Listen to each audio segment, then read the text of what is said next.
no point of reference. You spoke to the dark and fleshed out the wonder of light.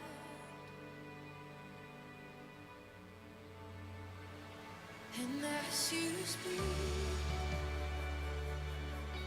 100 billion galaxies are born. In the vapor of your breath, the planets form. If the stars were made to worship so light, I can see your heart in everything you've made. Every burning star, a signal fire of grace. If creation sings your praises so loud.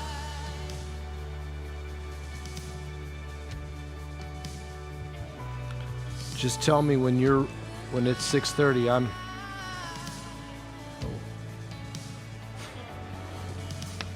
God of your promise, you don't speak in vain, no syllable empty or void.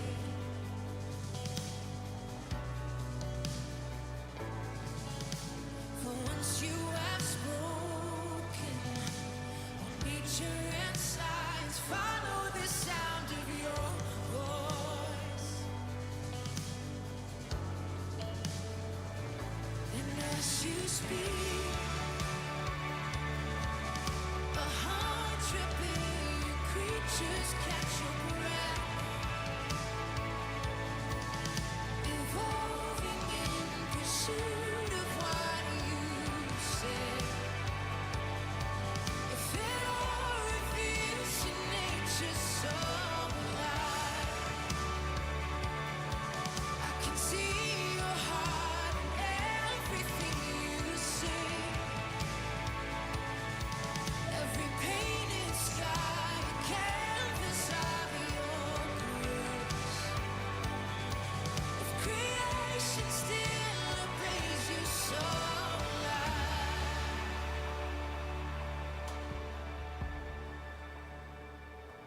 so will I.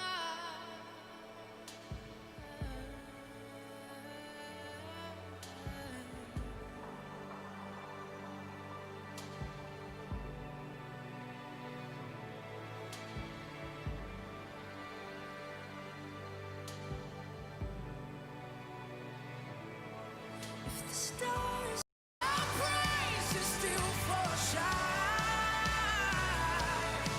then we'll sing again 100 billion times.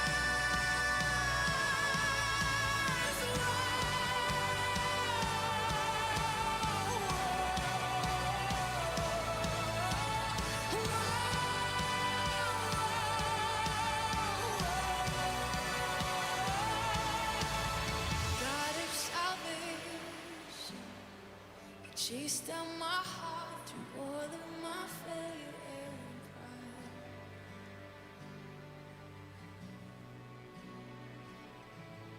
On the hill you created,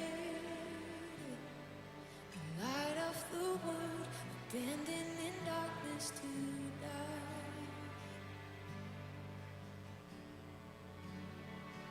And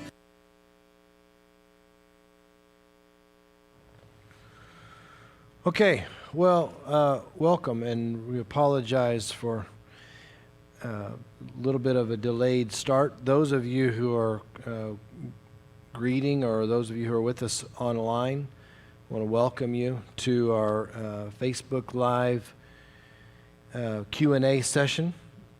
And we really want to answer as many questions as we can possibly do tonight. Let me just share a couple of things before we get started. Like one, I said, apologize for the technical difficulties. My uncle always said that inside every sound system is usually a legion of demons. And so we keep casting them out, and they keep going out, finding friends, and coming back. So, but as you have been making this journey, want to thank both Tulsa Hills Church and New Life Training Center simply for your interest and desire in making this journey. The only way we're going to get where I think God wants us to be is by figuring out how to do it together. Right. And so, but in that, tonight, it's just important to understand again that you got two people here that we do not see ourselves as authorities on this subject. We're just a couple of friends who happen to be pastors that are learning to wrestle well with how do we move forward. So there's a few promises that I can make tonight.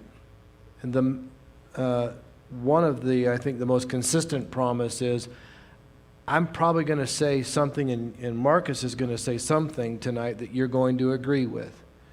And we're also going to say something that you disagree with. In fact, we're going to say things that we agree with and that we disagree with. Absolutely.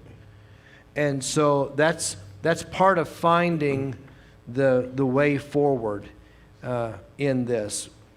What I have grown to so much appreciate and love about Marcus, not only you, but the people that travel under your pastoral care, is that while we're doing this, we're finding ways, and you model this so well, that we're finding ways to agree with a sense of grace, respect, and love, even in the things that we have to wrestle with. And so thank you again for that. Tonight is not, you know this, but it's worth just stating again, this is a conversation, not a debate. Amen. And we know that in this room, and you know that online. The problem is our culture would rather have a debate, not a conversation. Yeah. But that's not what we're about. So you've shared questions, and we've worked hard to kind of categorize them. Many of them kind of roll over each other, but we've tried to categorize them. I don't know what all Marcus is going to say, and he doesn't either. But we do have a format, and I've taken down, just so that you know in advance, I've taken down notes, not because I don't know what to say, but because I want to say what I believe God would have me to say with clarity. So if I'm looking through notes, it's not because I'm trying to find my talking point. It's that God has already been wrestling with me on this, and I want to make sure that we represent that well as well. So here's the forecast of the evening, just so that you know what we're doing. We're going to adjust this a little bit because of time. We want to be sensitive to your time. We're going to be finished at 7:30, which is going to mean a few things. One, we're going to take a moment, and I still think we need to do this. So go ahead and get your mask out, mask up, because if this, for those of you who are here in-house, if this is nothing more than listening to two people talk, I think that's very short-sighted. So the first thing we're going to do is you're going to have like 45 seconds. No, I'll extend it. You have 47 seconds to find someone that you don't normally attend church with and introduce yourself and pray for each other. Now, if you need to stay, 6 feet apart, that's fine. Boy, Angela, you're ready to go. But if you need to, we want to respect social distancing, but gang, we're making this journey together, not watching people make it Amen. together. So that's going to happen super quick, but as soon as, God already knows his name, and he knows, so you're going to jump in on that quick. Right after that, though, we're going to, Christy and Angela are going to be sharing the questions categorically. There are 7 categories of questions. They are, we're going to talk about racism defined. We're going to talk about social politics and policies. We're going to talk about church response and responsibility, media information and influence, recent events, personal responsibility, and healthy reconciliation. There's like 20-something questions that were submitted. There's no way we're going to get to all of them, but those are just categorically the things we're going to hit on. So if we don't get yours read, don't pout. We're okay. But the way we're going to respond is, as Christy and Angela read, Marcus and I are going to give a brief, no less than 60-second response. And for those of you at Tulsa Hills Church, yes, I can do that. But on the points where there would be not a sense of we see it differently, we're going to model another 60 seconds of finding the middle way, finding agreement in that. And then there'll be some times if you're like, I want to make sure my question's asked. There'll be a few times we're just going to take a popcorn question from those who are here. But by 7:20, we are going to we're going to go back into just discussing, and you get to do some interaction and discussing as well. So we'll let you know what we have there. You have 47 seconds to find someone that you didn't come with, that you don't normally go to church with, and just pray God's blessing, God's covering over our time together. Now you have only 45 seconds. Go, go, go, go.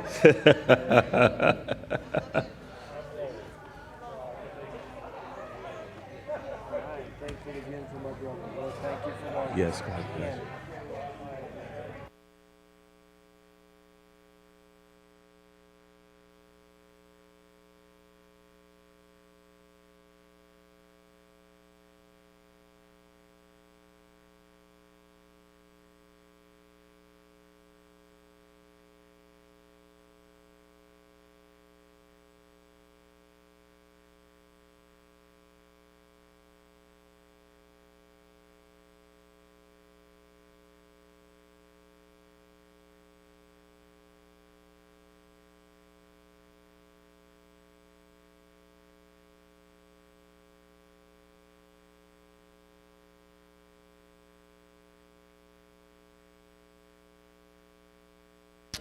And amen. Okay, good. You get people talking, and the time goes by pretty quick. So we're gonna jump into this. I'm gonna ask the first question. Christy and Angela are gonna ask other questions, but the question that is on so many hearts and minds, this could set the tone for the rest of the evening, and that is, what'd you do with your El Camino?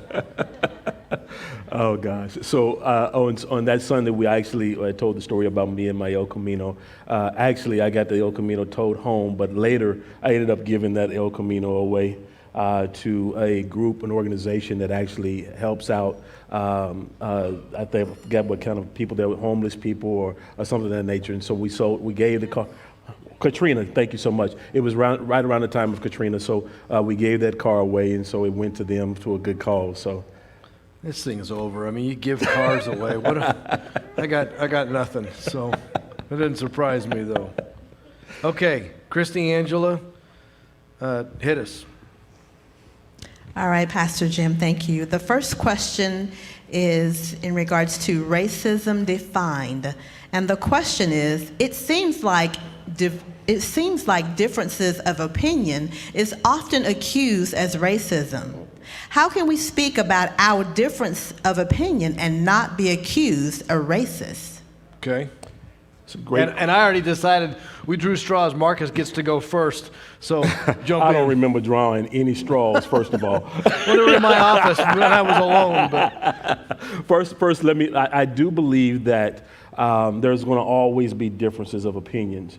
I don't believe that every conversation needs to be had. And that is my personal opinion. There are some times that you need to hold your opinion. It may not be the right audience for the conversation. If you feel like you cannot have a conversation without going into an argument, then I believe that the conversation needs to hold. Wow. Okay. Well, you wouldn't last very long on Facebook because everyone know. has to just say everything on Facebook. I would say to that I think it's okay to have a difference of opinion on even issues of racial matter. But it comes down to one of those issues of what am I communicating with my heart? And so I just would just say in loose, broad terms, it's okay to have racial indifference, but it doesn't have to be racial tension. Just a difference of opinion. Absolutely. But that doesn't mean that we're racist. So. Absolutely. Okay. You got anything else you want? I would like to jump in add on? to that, because one of the things that I want to make sure that we understand is that opinions are just that, right? And if we cannot sit one with another and respect each other's opinions like we're doing here, then there is an issue. But I have to be able to discern whether or not this is somebody I can actually voice my opinion to without ending up in an argument. Will it affect or effect anything that goes forward? So that's my whole point in standing it, because sometimes we share our opinions when our opinions really aren't necessary. Okay. Yeah, I like that. Good. Go ahead. Jump. All right, this is having to deal with church response and responsibility. How can the church model unity and desegregation? And give us more than one idea, please. Okay. Church modeling unity and I think whenever we want to be one church, we understand that there's the big C church. Mm-hmm.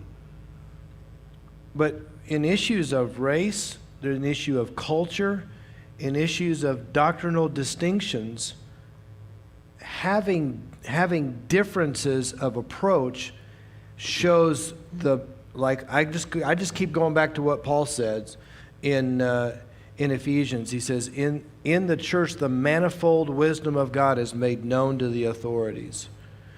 And it doesn't say that it's a one size. Church is not supposed to be a one size fits all. Right. We don't do church. We had an upstart church. I don't know if they're going to make it or not, but we had an upstart church that moved in next door to us a number of years ago. They're called Life Church. Yes, questionable. And so I got to land my time. I already hit my third. Let me just land this to say, when they moved next door, the question was, what are we going to do? Right. Well, we're going to do what God's called Tulsa Hills Church to do. And I think there's a segue into, I've been to your church and you've been to our church. I love going to your church, but I don't need to be like your church. Right. So unity does not have to look like conformity. Right. It's not cookie cutter. Right. I definitely do agree with that. And I think that when we talk about desegregation of churches, it looks a little bit differently because we're not talking about desegregating the local church. We're talking about desegregating the global church, the big C church, which to me, what that would look like is finding the places that we do agree.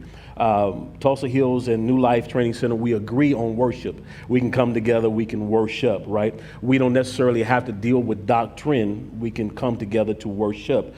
We agree that something needs to be done in regards to how the Big C Church looks at racism. So we come together, we have the conversations. I think that we have to find those places where we are alike and those places where we can agree to come together to show the world that we can stand in unity, at least on something. So whenever we've come together for, night of worship, night of prayer, like we've done, right. You sandwich me in between all your line of speakers for the last words of Jesus. Whatever it is, there are times that we have to put it on our calendar that we're doing it, but we are not doing it to prove we can. Right. We're doing it because this is how the body is supposed to function. It's natural. So, yeah. It should be natural for us. And to do the things that should be natural start out feeling unnatural. Absolutely. There's an exercise illustration in there somewhere, but I don't do much of that, so that we'll just skip that and go on. So, yeah, go ahead. What's the next one? This question is about social politics and policies. Uh-oh. How can we make equal rights more equal? I'm referring to the inequality of education, professional advancement opportunities, etc. You're up. How can we make equal rights more equal? It's a great question, to be honest with you. I don't know that we, the church, can, because we, the church, don't have responsibility over these areas. We can, I believe, have more influence by creating some of these things ourselves. Education, right? We can start creating avenues for education, making sure that everyone has the same type of tools when it comes to education. I understand when we look at South Tulsa, we look at East Tulsa, we look at North Tulsa, there's a difference in the tools that are there. Now that we're in COVID-19 and this whole, study at home type thing, there are children literally who don't have Chromebooks. Right? So now the children who are in poverty areas are trying to figure out, how do we make this happen? Are we forced to go in because we don't have the tools to stay at home and make it happen? Or have our parents actually been taught how to teach? Yeah. That's all right. I'm good. Yeah, I know. I got that. It's your time's up. Yeah. I did put down that I think it would be, it's okay to recognize that there is a difference of culture in education. Right. From one school to another. And so to just look at that. Now, I'm a little hesitant to say that if someone is in a school district that has resources, I don't think that inherently makes them a racist, or they should be penalized for resources that they do have. But just look at, okay, what is a way that we can, how can we level it a little bit more, but to just decide, well, you're in a school district that has a lot, so therefore you're a bad person. Right. I wouldn't share that opinion. So how do we? Yeah, I agree. I wouldn't say that just because someone has that they are racist or that they are bad because they have it. I think that it becomes bad when communities look at each other, right, and we notice that one does not have, and we do nothing to change that. I think that's the biggest issue for me. Let me jump in. So Sure. when one community ceases to be aware, or it becomes aware and then ceases to be an advocate. Right. Ceases to acknowledge even if you don't advocate for it, at least acknowledge it so that somebody else can advocate. Okay. Yeah. All right. I can buy that. Okay. For those of you who were just walked in, I forgot to say this earlier too. We're gonna break every once in a while and ask for one question. So, and then we're going to come back to the ones that were asked. So that'll just kind of keep it hopping as well. So if whenever we break and go here, it's going to be to let someone ask one question. Try to not ask a paragraph. Try to ask a question, and we're going to answer that, and then we're going to get back to these, and we'll just be bouncing back and forth. But you wanted to say something, so you get to go first. Did you have a question? Oh, okay, you're just saying we need to share our resources. All right, yeah, good. Does anyone have a question that you would say, man, I got a popcorn question I want to ask real quick. Mama Howard, you get first dibs because Marcus tells me how bad you spank. So.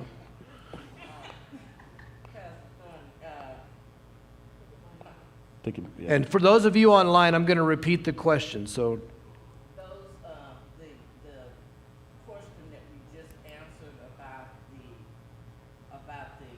The different atmospheres of on the north side, you have this. Education piece.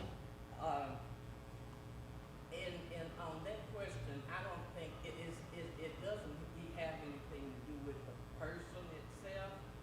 In my opinion, it's the governing body of what's going on in the school systems, of what supplies are given This is the question. to the, so that I was wanting to, that was my.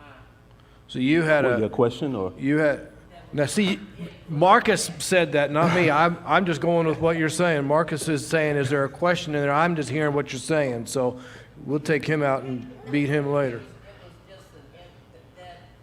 Okay. Just tell me if I'm wrong. Okay. So your observation is that there's the governing bodies over the different institutions are what we could speak into.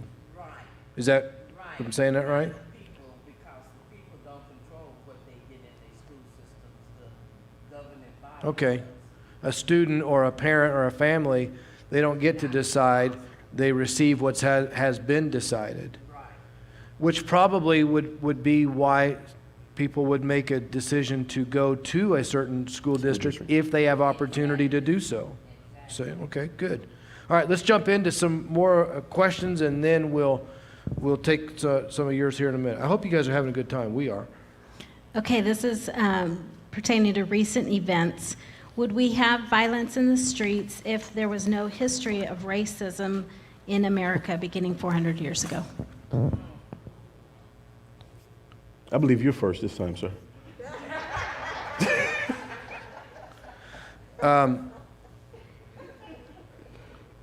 You don't have to always say something like that. So this one is multifaceted as well. But what we're seeing in the streets has a racial component to it, but hatred's always going to show itself in some way or another. Anger is going to show itself in some way or another. So would it have some kind of impact? I'm not going to say race has nothing to do with going on in the streets. I would say that another side from my observation, again, this is just me. You guys want to put together your own Facebook event and let people throw arrows at you, you go right ahead.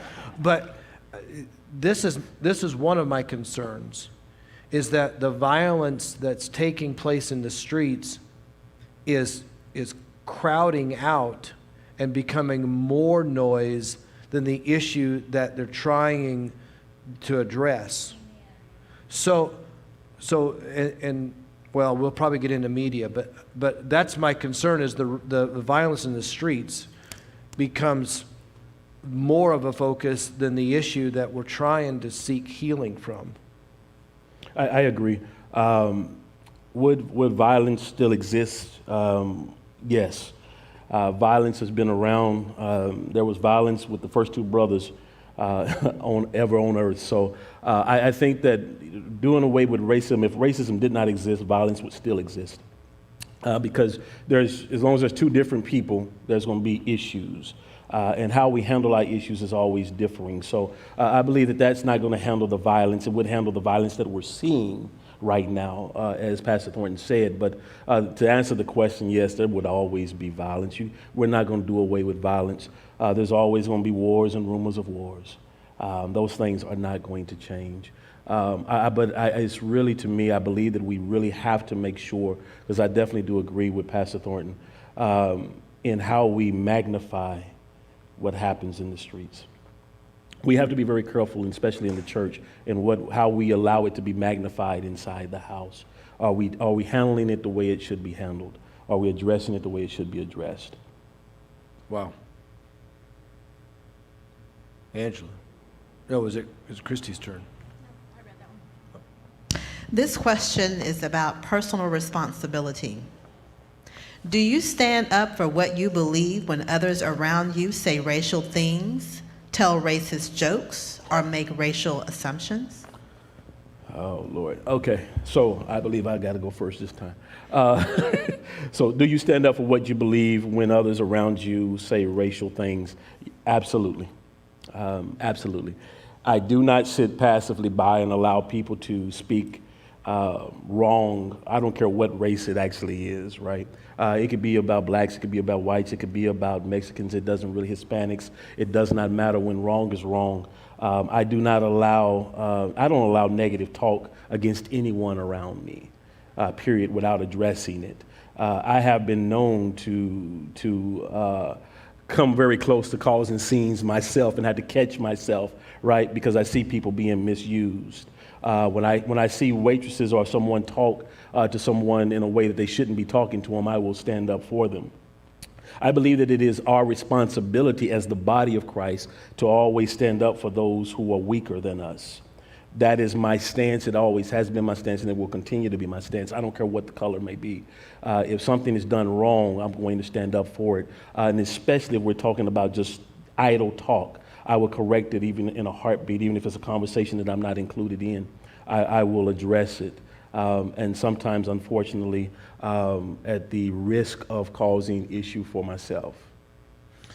So, we wouldn't be having this conversation Right. if there wasn't a level of trust, if there wasn't a level of relationship that Right. that has been growing.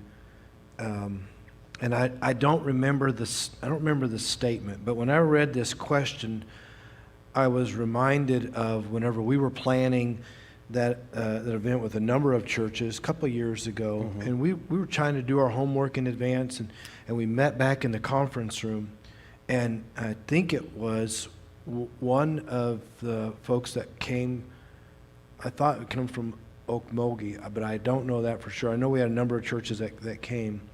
But while we were enjoying just good camaraderie, good conversation, I'm not going to venture the guess of what it was because I don't recall, but I remember there was something said by one of the other black pastors that were there that spoke to a racial component in joking that was funny.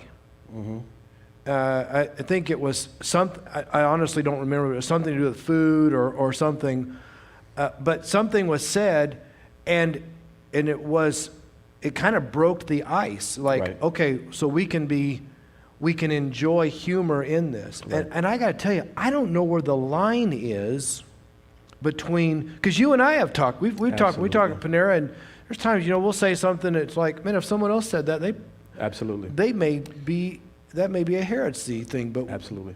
so I don't know. I think as long as it's within the recognition of relationship. Now, it doesn't mean we can get jabs in, but I don't know where the line is. Right. So you tell me. I think that the line is where you said, it's in relationship. If I don't know the person's heart that I'm talking to, right, number one, I need to keep all of those types of comments, whether it be joke or any otherwise, outside of that conversation because I don't know where that person is.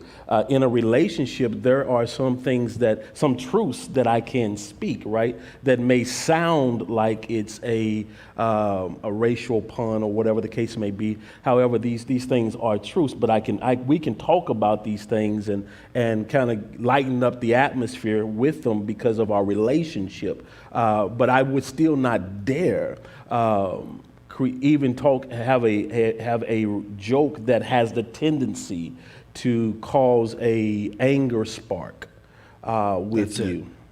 So I have to be very careful about that piece. Be careful that we're not saying something That would cause but I anger. trust our relationship enough that Right. if I thought this could be joking and Right. it was in the circle, Right.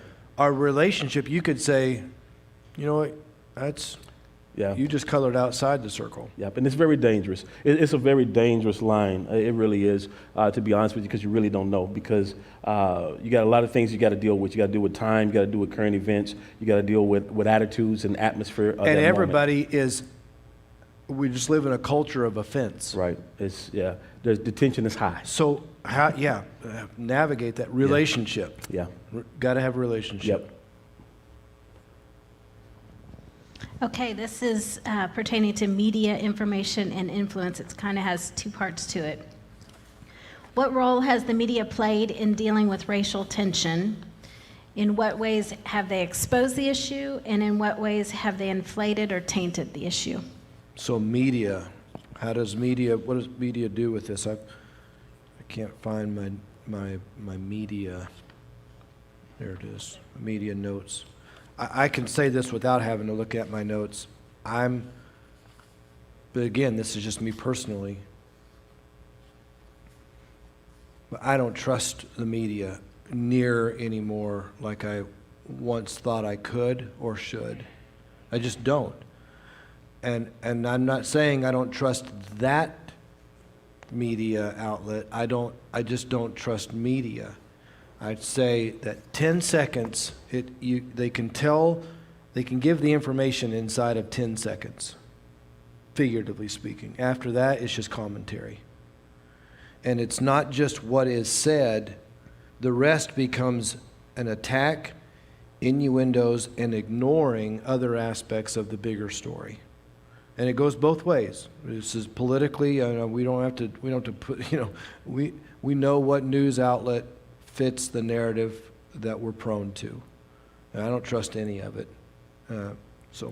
Agreed. I think that, media is a very dangerous thing to deal with because, number one, they're under a power, and that is the prince of the air.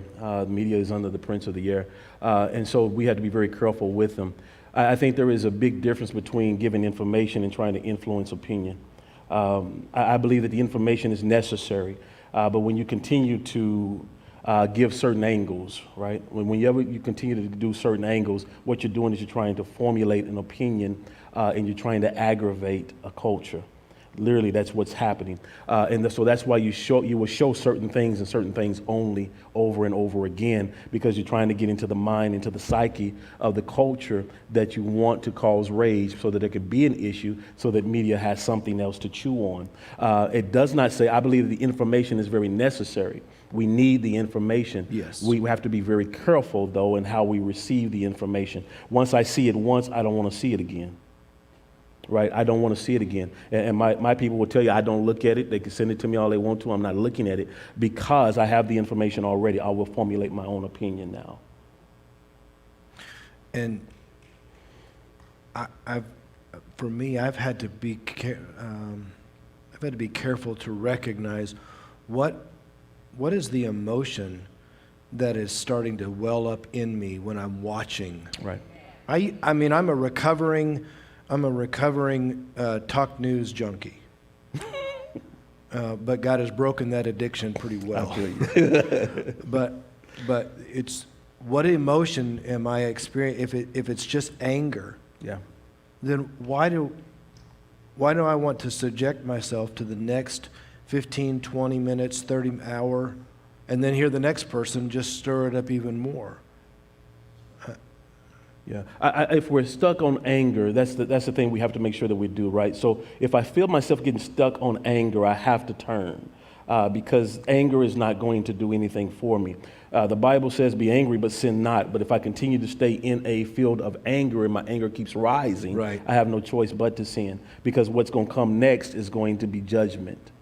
Right? Judgment is coming next. If I cannot see something and say, okay, what is the issue here?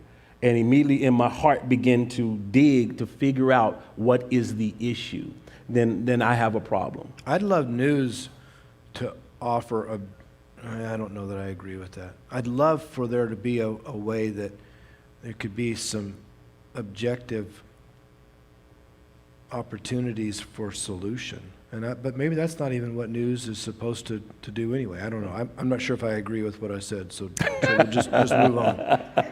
Okay, we're going to take a question. Kathy, you were last Sunday, you were about to come out of your seat and grab me. So. I hear what you're saying, and I don't think that Pastor Marcus is saying don't watch news. But what you're telling us to do is so difficult. Maybe we should make a decision just to stop watching the news. So I'm going to pull a Marcus here and ask you what he was asking his mom. What is the question in that? Should we stop watching the news, or is there a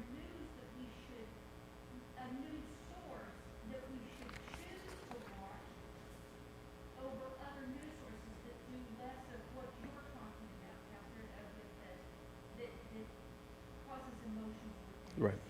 So should we stop watching the news? It was kind of the nugget, and then or what news should we watch? I don't believe that as believers we're to stick our head in the sand. That's not what I would advocate either. But I think there's a sense that I'm trying to learn. I'm not there yet, but I'm trying to learn kind of what we see in the New Testament. Test the spirits. What's the spirit of this news source? What's the spirit of what's being said? What are they not saying? It's as much about what a newscast is not saying than what it's saying. So I don't know that I don't believe that there's one true news source. And that probably rubbed some people wrong, but I don't believe that to find it from one source. But here's what I would say. Number one, my wife and I, we went through a period, and we still actually do practice this. We don't listen to the news. I get sound bites. I get bits and pieces. When I hear something that's happening, I go research it, right? When I go into Google, certain things will pop up. I'll look at it. When I hear certain things, I'll look at it really quickly. If I do watch the news, I'm only watching it for a moment to get the information, and then it's gone. I believe that if we sit, and this is one of the problems, I believe that if we sit and we just watch the news, right, we're going to continue to get the negativity. There is no positive that's going to come out of the news other than the sports scores, right? Those are the only things we're going to get, and that's only if it is our team that's winning, right? So we have to be very careful about... By the way, who won the Super Bowl this year? Super Bowl. The Chiefs. Had to get that in for my son, so... A shot for the sun, I feel you. So I would just simply say not to... if you have to know you. When your levels have filled up, right, and you feel like you just are filling up with nothing but negativity, nothing but anger, nothing but sadness, you have to learn to move away from it for a season. It's for a season. The news is good for information only, right? Information only. Get the information and then pray. Right. Get the information and then pray. A lot of people get mad at me because I'm always talking about praying and God said, but it's the only thing I know to go with. Sure. Hey, let's do something here. I'm showing it's a quarter after. Is that what time you all are showing? About a quarter after? So we're gonna do rapid fire. And whenever you ask a question, I'm calling an audible here. when you ask a question, Angela, you ask me a question, then Christy, you ask Pastor Marcus a question, and we won't respond. We won't respond. We're gonna try to rapid fire through these last ones because we want to get to as many as possible. Because I'm a gentleman, Christy, you ask Marcus first. Oh shoot. Okay. Okay, it's Angela's turn. This question is about personal responsibility. Whoops, my paper's falling. And the question is, how important is it to you to defend your faith? And do you see defending racial equality as important a factor as fighting for what you believe spiritually? Yeah. So how important is it for me to defend my faith, and how do I see that in defending racial equality? The part that about this question that probably stuck out to me the most was whenever it said, do I see defending racial equality as important as defending my faith, if I'm understanding the question correctly? And I'm not trying to mince words with that, but I would say nothing is as important to me as my faith. So I don't want to take racial equality. I don't want to take issues of sexuality. I don't want to take issues of anything and make it as important as my faith. My faith is what covers how I feel about any given issue.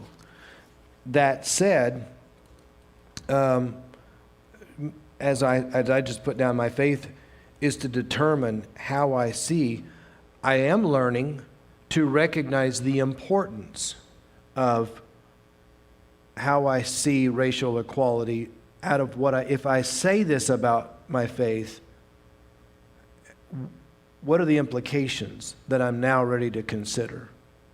And our relationship has helped me to consider that more on a faith level. So I hope that helps. All right, church response and responsibility. In what ways could the church work with other institutions and movements for change? And in what ways is the church called to our unique role as the people of God? In what ways could the church work with other institutions and movement of change? I think that anytime, here's the thing, the church, every local church has its anointing on it, and it has its zone.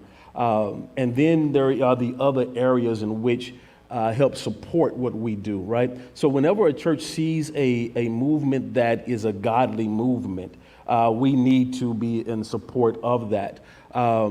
So if there is a movement that is in defense of or support of racial equality, then we need to be in support of it, but we also have to be very cautious of how we support it. We have to be very cautious in how we support it, because we cannot do everything that everyone else is doing. I'm very supportive of racial equality, but you don't see me marching, right? You don't see me marching. I'm very supportive, but there is a different way that I have to handle that, and I support them, with my words. People know that I support them, right? I think that it's very important that the people, the world understands that we support certain moves. We don't necessarily have to be out in the street to support it, though. Does that make sense? I hope that makes sense. We don't necessarily need to be in the street to support. We can support, trust me, we can support a whole lot of other ways. The church has money. The church has prayers, right? The church has influence. So there's a lot of things that we can do from inside of here to support a cause that we don't necessarily need to be the upfront people. I am just wrecked with my own call of an audible because I want to speak into that, but I'm going to hold up because I'm going to be a man of integrity, and we'll move on. But I'll get it in somehow, probably. You slide it in the next question. This question is about healthy reconciliation, and it says for both pastors. You know what? Can we end with that one? Sure. So you can pick another one. Pick 'Cause another one. I do want to end with that one. Sorry. Gotcha. Yes, sir. Yes, sir. Here's a question regarding social politics and policies. What policies do you believe need to be changed today, such as past policies that needed to be changed? So this is what I would say to that. I don't know. And not that I don't care, not that I don't think that there's probably still some work to be done, but I don't know. That I'm not educated in that. I would say for those of you, and we'll put it on the Tulsa Hills Facebook page. There's a couple of videos that we have been shown that have come our way that I think in a very balanced manner speaks to the issue of policies that I just have not been aware of on both, and the implications on both ends of the spectrum. Right. So, I don't know, but I want to learn. So, Red 28. That's an audible. I was going to say, that's an audible. am I supposed to run out and turn back, or what am I supposed to do? That's a quick audible because it speaks to that last piece that question we just had, right? Because this is a place where politicians, right? This is where the church needs to hook up with politicians who understand policy so that we can better understand. We can't be afraid to invite people in who know what we don't know. Does that make sense? Tell me things I don't know. Yeah, I want to know what I don't know. Mm-hmm. Okay. Sorry. Okay, this person said, I have personally experienced much more unity among the white and black communities than what is portrayed by the media. Back to media information and influence. So how can we communicate a more accurate message? Well, the first thing I think we have to be very careful of is assuming that what we hear is not accurate because it's not what we experience. We have to be very careful about that because I experience something that other people don't. But that does not mean that what you are experiencing is not accurate. So we have to be very careful about that. So I think that there's no way to do that because there are too many different experiences. There are way too many different experiences. And the point that we have to get to is learn to respect the different experiences. I can't say that someone else's experience is not accurate because my side of the town is going to look different from your side of the town. When I go outside, this is what I see on a daily basis. Whereas when you go outside, it's something totally different. The people that you're around are a lot different from the people that I am around, and the atmospheres are a lot different. The hostility is a lot different. And so we got to be very careful about assuming that something isn't accurate just because we don't actually deal with it. Good. One more question, and then here's what we're gonna. Here's what I want you to look through, and you find a question that had been presented that you would like us to wrestle with. I'm gonna find one, and that's probably then we're gonna end with that one. And that's gonna be about it. So a question here. One question each here, then you ask that last question, and I think we're gonna land it. So, okay, question out here. Somebody, this is your time to ask that question that's been burning. Kind of like testimony time. Frank. Some of the stuff I see when you go application for work, it seems like the current workforce is trying to put everybody in the category for color, race, or whatever. Where it used to be back in the 80s when we had that application, the application would say equal opportunity, doesn't matter what race, creed, color you are now. So I can't figure out why they're almost seeming to try to put everybody in that division. Or what do you think that is? So the question being, in a foregone era, there was no questions on a job application about race, about ethnicity. Equal hire meant we're just going to hire. Now, whenever you fill out a job application, there's they want to know lots of those type of ethnic and racial categories. I'm just going to, this is completely off the top of my head. I'm guessing it's out of a cultural mandate to make sure that there's equality, so that they can say they have documentation and say, yep, we're hiring, enough. That may be completely wrong. I could be so far off, but that's what I would guess to be true. So here's the way I see it, right? I believe that, number one, it is a disguise to diversity. I believe it's a disguise to diversity because basically what it is it's saying, okay, this is our attempt to make sure that we diversify, but in all actuality, what it is it is our attempt to make sure we can see who we actually are hiring. So now we really do have the opportunity. So if it was someone who had a name that was not necessarily a culturally common name, right, and I couldn't tell what race they were, they would get an interview if they had the skill sets, right?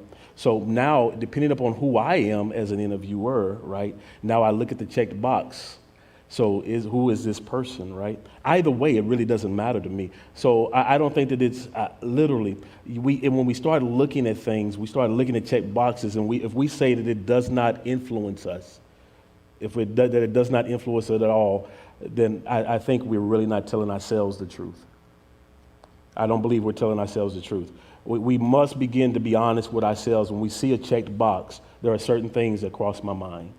whether good or bad, there are certain things that cross my mind. So we have to be, I think that we got to be very careful of that. There's a lot of disguises out there. In our culture, the black culture, we would call something like that borderline hidden racism. There are things that are hidden behind systems, right, and behind policies that you wouldn't necessarily call it racism, right, but it does have racial context to it. Hopefully that no. I was waiting on that hand. Yeah, I know. But I'm going to stick with our deal. All 'Cause right. Okay, so you get to ask you go first on a question that was not asked. Okay. Why is the church looking the other way doing this chaos? Why is the church looking the other way? It's on church responsibility. Church response and responsibility. Why is the church looking the other way doing this chaos?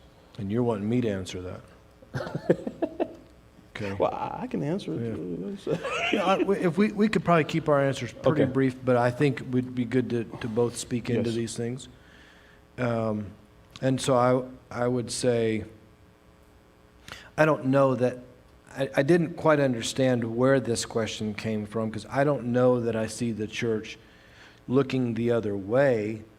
I wonder if this may be more of the church is not seeing it the way I see it. Mm-hmm. So whenever something is, if you don't agree with me, you must be looking the other way. So I don't know that I see that the church is looking away, because I hear lots of chatter, lots of commentary, and lots of interest on both sides of the issue. So I don't think I see them looking the other way. Yeah, I think that I agree with you to a point, because I think that it literally has to do with expectations, right? What do I expect the church to do? And if the church isn't doing that, then they're looking the other way. Also, I think that a lot of times, unfortunately, those who aren't spiritually mature enough see quietness as nothing, right?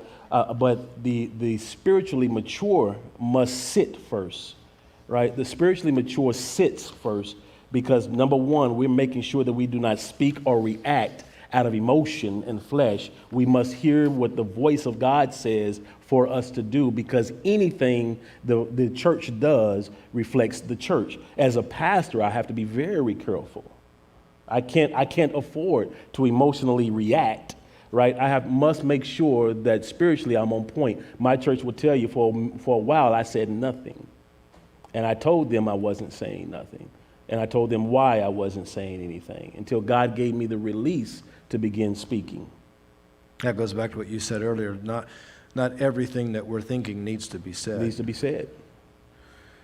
You were saying that, I was thinking also, just because I'm not aware that the church is doing something does not make it true that the church is not doing something. Right. I would agree.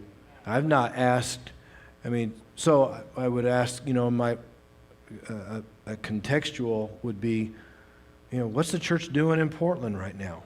Right. Well, I don't know. Right. But I also know that I have not reached out to the churches that I know of in the Nazarene churches in Portland to find out.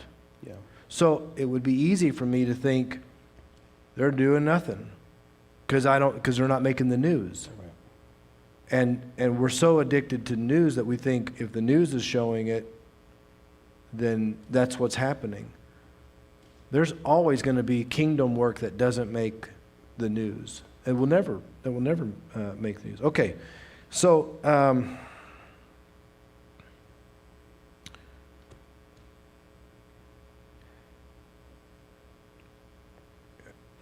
I think that this question deserves to be asked because this one fits our town.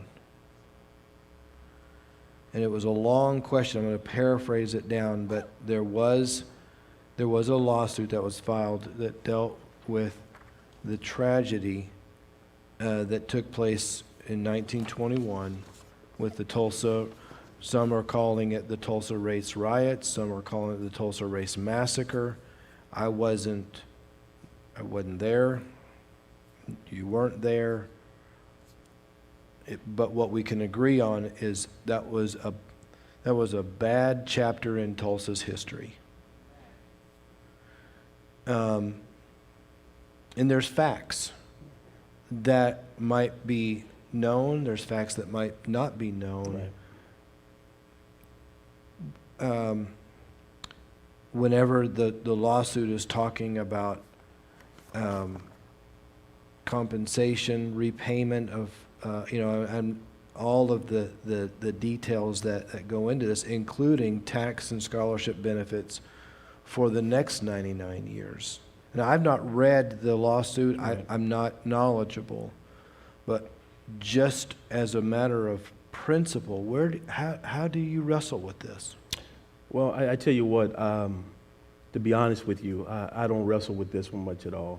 I believe it's right on point. I have not really read into it much because it just came across to me as I was studying for something else, and so I got the announcement that it was filed.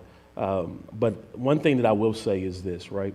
North Tulsa is a different place if there's no 1921 massacre. I believe that the word massacre is absolutely correct. Many people were killed, right? It wasn't just a riot. Riots are just violence in the street. People were killed. Many people were killed. And I say this to a lot of folks, right? The thing that we don't understand is that not just people were killed in 1921, a culture was killed in 1921. Wow, okay. So the culture, we're not talking about black folks, we're talking about the ability to create, right? The ability to know that I have the ability to know that I have the right to. That culture was killed in 1921. It was taken away, it was stripped away. That's why you have not seen it come back again. And this is why I say it is I believe that it is on point because the community deserves it. Because although we may say that I wasn't there, we wasn't there, it was taken away, that ability was taken away to have your own resources in your community. And until you have that taken away from you, look at how long it took just to get a grocery store in that community since then, right? So it's really difficult for us to look back at that. And I think that it needs to be tax-free. We got a lot of tax-free other things. I think that it needs to be tax-free. If they're able to prove that they can sustain a business in the area, make it tax-free. Help the education. Just want to know how you can help the education right here. Giving back, because literally that was education. That was education. We are educated more by example than we are ever by books. So where I love how we're landing on a point. I almost didn't ask this question because I'll say this publicly, I said it privately. I don't ever want to ask a question with a gotcha. Yeah, almost. But this is our town we're talking about. Yeah, absolutely. So I don't know that I don't know that's where I land. Mm-hmm. And I wrote down some notes that I really want to make sure that I stick with. Is my concern is that when it comes to compensation and repayment, where is that line? How much does pain cost? And I don't know that that's an answerable question. It's not one to ignore. Right. I just don't know that it's one that can be answered. And so is what any lawsuit, is it capable of providing what is needed for forgiveness? And I would say, I don't, there's, if that's true, then I think we've got some theology issues that we got to wrestle with as well. Let me finish, because I know you want to jump in. No, you're fine. Probably where I land just personally is I do want to find out more. I'd be inclined to hear what you're saying when I think about what's the forward. And that's probably what I get concerned about whenever I hear different other things, is the focus becomes on the backward, the rearview mirror, and we need to learn. But I've never driven a car successfully in reverse for any sustainable amount of time. Right. So what's the forward in this? So we could probably wrestle with that more. I love how you help me understand some things just by saying that.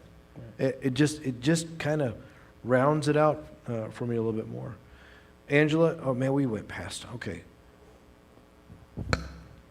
I don't see nobody running out, so we are. Last question. Last question. Healthy reconciliation for both pastors.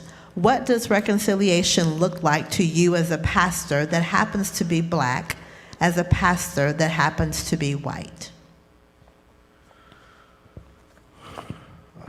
You can go or I'll go. I don't care.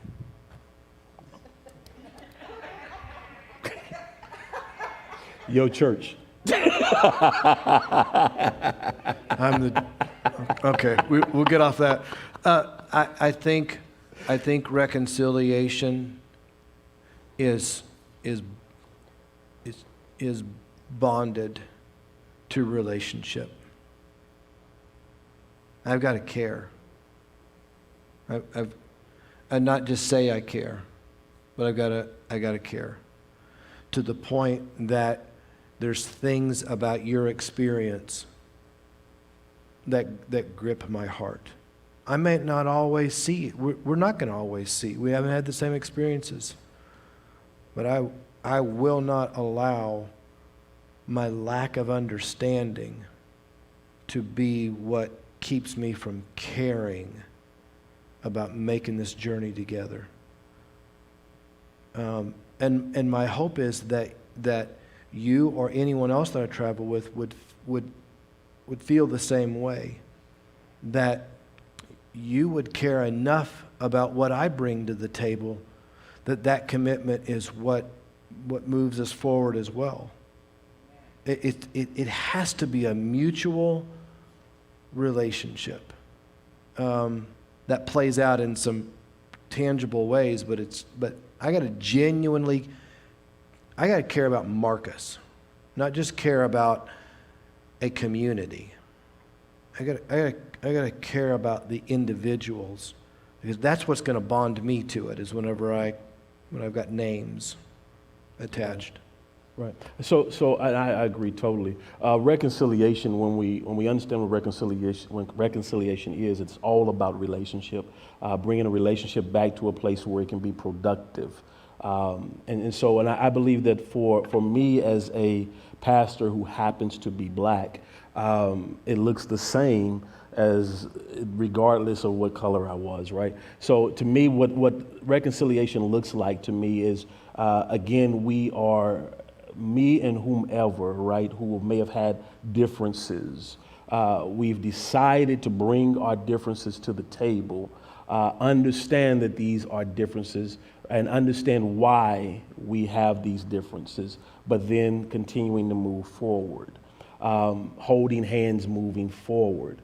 I believe that is reconciliation. Reconciliation is always moving forward. It does not stand still. We stop when we have adversity one with another. But once we reconcile, we can go somewhere. That's the whole reason why Jesus came, right? Was to reconcile us back to God so that we could go somewhere.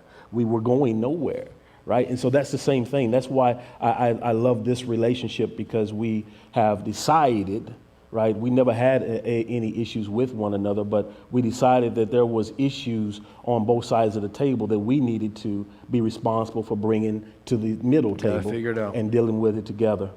Good. So this is where those of you online, you just get cheated out of this. Too bad, so sad. You don't get you got to figure out if you're going to do this however. But for those of us here, this is how it doesn't make sense to end with saying, man, I sure am glad they did this. That is not enough. So what I'm asking you to do, you can say no, but you shouldn't. What I'm asking you to do is to find someone, or I don't care if it's you and a friend and a friend from someone that you didn't come to church with, but to just take a moment. Doesn't have to be the long conversation, but to just simply tell one another, what did you learn tonight? How did you benefit?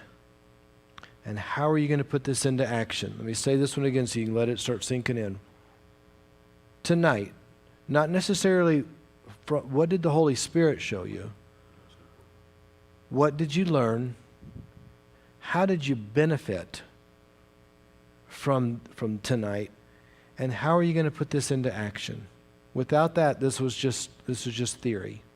So go ahead and stand, find some people. We're not going to do an altar call. Christy's not going to come up and play. You just get to respond and go for it. What did you learn? How did you benefit? And what did you put into action? And I've talked with Marcus enough. I'm going to go find somebody else. Yep. Thanks to everyone who joined us on live stream. We're going to shut this off. Thanks for being a part tonight.